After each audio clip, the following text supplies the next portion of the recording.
Olá pessoal, tudo bom? Professor Flávio aqui, iniciando nosso episódio de filosofia. Tema de hoje, as mulheres e o pensamento, né? Da antiguidade ao pensamento feminino cristão. Tá?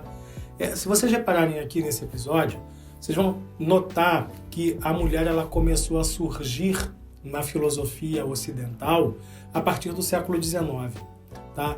Ou seja, de certa forma, o que aconteceu no continente europeu, mais precisamente na França, com a Revolução Francesa de 1789, com a Revolução Industrial que aconteceu na Inglaterra, né, que existiam muitos questionamentos com relação ao trabalho escravo da mulher. Né? A mulher trabalhava 16, 18 horas por dia. Com essa implantação do capitalismo europeu, né, do capitalismo inglês, mais precisamente, né? E vocês vão reparar que a maioria dessas mulheres, elas tinham uma visão um pouco mais comunista, né, da sociedade, do país em que elas estavam introduzidas. Muitas delas tinham visão judaica, né, que de certa forma foram impedidas ali de terem o livre-arbítrio, o livre pensamento. Sempre que você pensar em mulheres dentro da filosofia, na filosofia num contexto geral, tá? Você vai sempre ter a ideia de pessoas que eram de vanguarda, né? Aquelas pessoas que tinham a mente muito à frente da sociedade em que elas estavam inseridas. E a mulher, ela começa a ter muita influência dos iluministas, do surgimento da escolástica, tá? Então, a gente vai ver aqui a influência das mulheres na filosofia mundial, né, no caso aqui ocidental e europeia, que surge a partir do século XIX. Vamos lá para a nossa primeira aqui, ó. As mulheres e o pensamento. As mulheres sempre influenciaram na formação e desenvolvimento do pensamento humano. Contudo, os registros sobre esse processo estão sendo resgatados após longos anos de anulação e esquecimento. Eu vou explicar isso daí um pouco mais a fundo para vocês quando nós entrarmos nas lives, tá?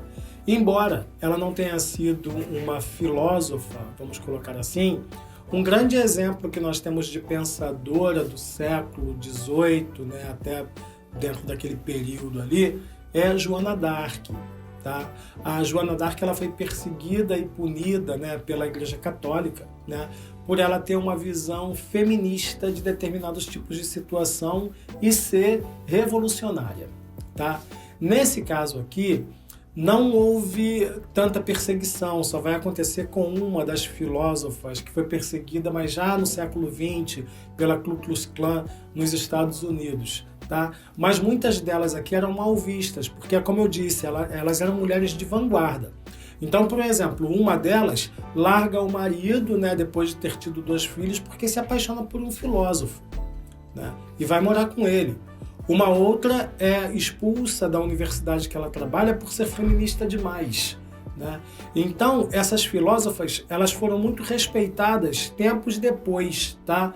Até póstumamente, algumas. No período, elas eram vistas como subversivas. Por isso, uma das maiores funções do pensamento feminino na atualidade é exatamente resgatar esses nomes e recompô-los aos compêndios da literatura, que trata o pensar como importante exercício na sociedade. Pensadoras da antiguidade, tá? Aqui a gente vai um pouquinho mais lá para trás, em Eduana, tá? 2850 a.C. e 2250 a.C. aproximadamente, tá? Uma das primeiras pensadoras que o mundo conhece é Enheduana, filha de um grande rei da Mesopotâmia, Sargão de Arcádia. Enheduana foi nomeada pelo pai para ser uma sacerdotisa do templo de Inanna, a deusa da lua. Tá?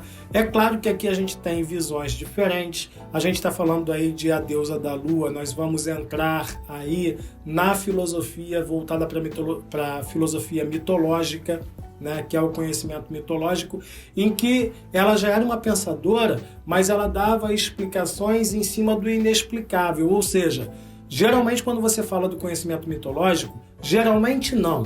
Quando nós falamos do conhecimento mitológico, o conhecimento mitológico ele é voltado para o politeísmo. O que vem a ser o politeísmo? A crença em vários deuses, tá? Deuses, principalmente quando a gente faz o estudo da mitologia grega, deuses pagãos, tá? Aqui, deusa da lua, mas a gente poderia citar Afrodite, poderíamos citar Apolo, poderíamos citar Atlas e assim sucessivamente. Viajou pelas cidades do Império do Pai e o ajudou a fortalecer o poder político da família, unificando cidades e estados ao mesclar a adoração de deuses locais com deuses sumérios, usando o sincretismo como arma política. Reparem que dentro do conhecimento mitológico e do conhecimento do senso comum, embora sejam diferentes visões, o conhecimento mitológico voltado para o politeísmo e o conhecimento do senso comum voltado para o monoteísmo, tá? A filosofia e a religião elas caminham juntas até o início do século XX, tá? Ou até hoje, de certa forma, porque a gente não desvincula muito a filosofia da teologia. Tanto que uma pessoa, quando estuda teologia, ela pode vir a dar aula de filosofia, tá? Porque uma coisa caminha com a outra. Enheduanna escreveu 3 hinos para a deusa Inanna. Neles, os temas eram distintos da fé religiosa do período em que vivia. Nos textos, havia exaltação de Inanna na proteção aos governos, supervisão do lar e das crianças e pedia à deusa da lua que a ajudasse contra os usurpadores masculinos que se opunham à função dela de sacerdotisa no templo. Aí você já tem um preceio, vamos colocar assim, do feminismo. Mesmo após a morte do pai da governança dos irmãos e sobrinhos, ela se manteve como sacerdotisa e teve sua influência política reconhecida, a tal ponto de sua figura ser tratada como semidivina, tá? Não era tratada como divina pelo fato de ser mulher. Temistocleia, conhecida por ser uma sacerdotisa de Delfos, um dos templos mais conhecidos na Grécia Antiga, Temistocleia, é reconhecida por ter sido professora de Pitágoras, um dos pais da filosofia, tá? Importantíssimo, inclusive, quando nós fazemos o conhecimento matemático, tá? Teorema de Pitágoras. Eu acho que a maioria de vocês já ouviram falar, porque a gente não desassocia também filosofia da matemática. A quem teria ensinado boa parte de seus princípios morais. É considerada por muitos estudiosos como a primeira mulher filósofa, no entanto. É sabido que na África, Oriente Médio e Ásia haviam mulheres antes de Temistocleia, consideradas pensadoras notáveis e de grande influência na sociedade em que habitavam. Inclusive, há relatos de que, de repente, a nossa filosofia, a filosofia brasileira, tenha mais influência da filosofia africana, por exemplo, do que da filosofia europeia. Aspásia de Mileto, uma das mais conhecidas. Grande pensadora para o desenvolvimento da filosofia ateniense. Aspásia surpreendeu a sociedade em que vivia ao transpor os padrões estipulados às mulheres de sua época, conseguindo inclusive criar uma escola para manter mulheres. Aspásia foi livre do comum claustro imposto às mulheres de Atenas. Saiu de casa devido à orfandade e fora entregar o núcleo de família de sua irmã. Porém, decidiu ir em busca de fortuna ao noroeste da Grécia, onde trabalhou como cortesã e chegou a abrir um cabaré em Megara. Mais uma vez aqui, já na Grécia Antiga, já antes de Cristo, tendo um certo empoderamento feminino.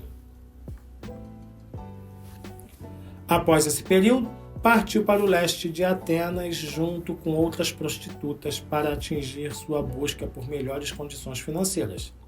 Graças à inteligência de Aspásia, ela conseguiu atrair o importante estadista grego Péricles, com quem se casou.